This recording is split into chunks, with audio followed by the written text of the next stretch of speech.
All right, guys, so today what we're going to do is we're going to work on the quick presentation drill. Essentially what we're going to be focusing on for both the dry fire and live fire sequence is starting here from compressed ready, going out to full extension, lining up our sights, and firing one shot.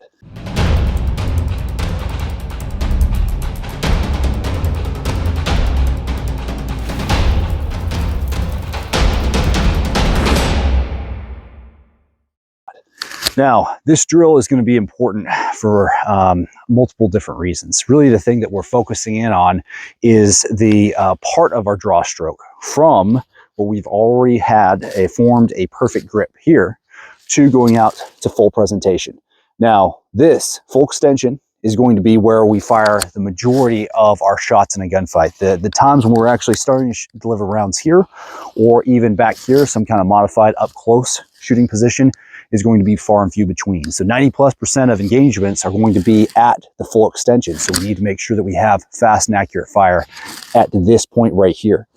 Now, the nice thing about this quick presentation drill is that we are really going to hone in on a couple of small skill sets that really going to fine tune trigger control, sight alignment, and this movement right here, or the full presentation going from compressed ready.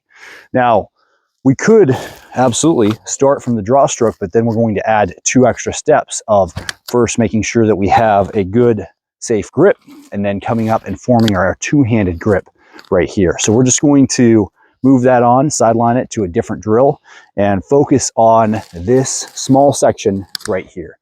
And for both dry fire and live fire, the focus is going to be making sure we already have a solid stance, making sure we already have our perfect grip formed. That compressed ready, we're going to hold it right here and then make sure that our eyes, our gaze, stay fixed at the center point of that target, where we're aiming at. Now for this drill, we're going to start off with the dry fire section, and this is going to be focusing on a couple of different things. Number one, we're going to make sure that we come out as fast as possible, but no faster. Tactical Hive breaks this down. It's called the 90-10 principle.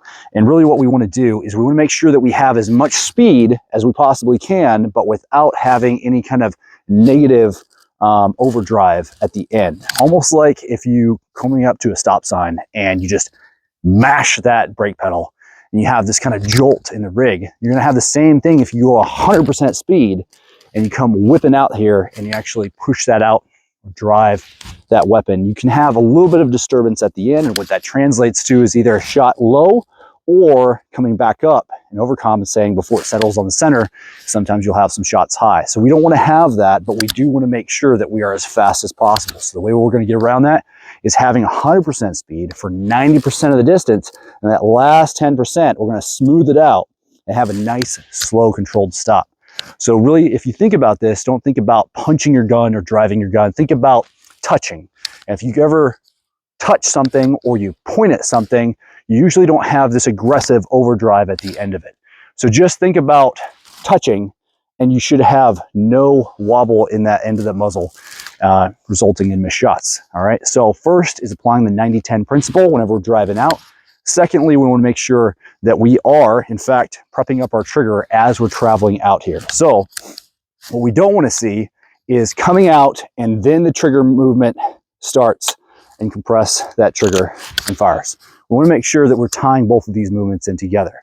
So if you can think of it as tying a string from your trigger finger to your elbow, we want to make sure that these are synchronized movement. Notice my trigger finger is taking up all the slack, such that whenever it gets that full presentation, all I have to do is confirm my sight picture, and I'm going to press through the final wall of that trigger. That brings up another note.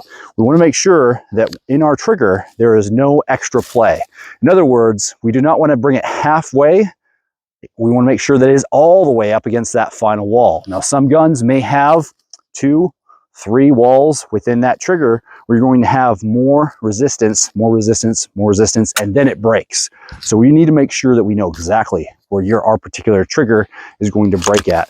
And that's part of this drill. We want to make sure that it's not halfway prepped, it's fully prepped as soon as it gets out there. So all I have to do is number 3, the last thing, check sight picture, make sure that my sights are aligned on that target, and then I'm going to press that round off. We do not need to have a hard sight focus. We can keep that as a soft sight focus. And this is a larger conversation, but within that focal continuum, we want to make sure that we can reference our sights, but our hard focus can remain at the target at this point, especially at the 3-yard line. So bringing those three things together, we want to make sure that we are employing the 90-10 principle, so there's no wobble at the end. We want to make sure that our trigger is fully prepped at the end, as we're taking up that slack, working through some of those resistance walls so that we're up against the final wall.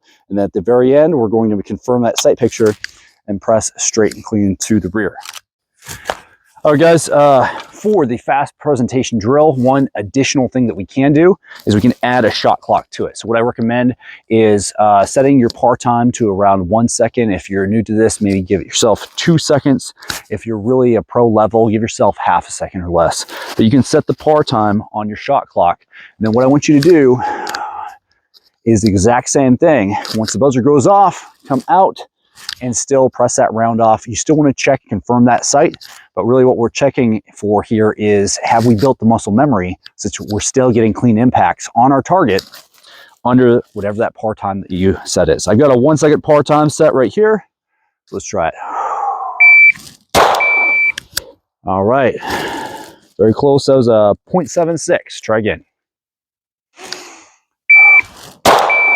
All right, through the 1-inch hole, we got 1.77, and again. And again, through the center, 0.67.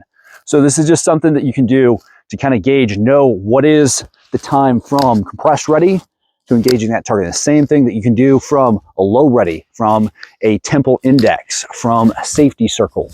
All right, so I'll just give it a quick demonstration of what that might look like. Low ready. All right, 0.69. Again. Right in there, 0.76. Same thing, temple index. 0.92, and again. 0.97, and safety circle. 0.83.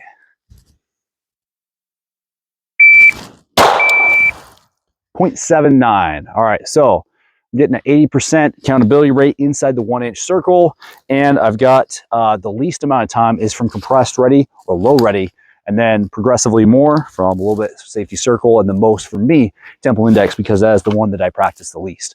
Guys, what is it for you? Go ahead and tell me if this drill is helping you to pick up those sights a little bit faster, prep that trigger up, and synchronize your impact with full extension. Try to cut out that time of arrival and that shot actually breaking off. This is the quick presentation drill. Stay safe, stand ready, be prepared.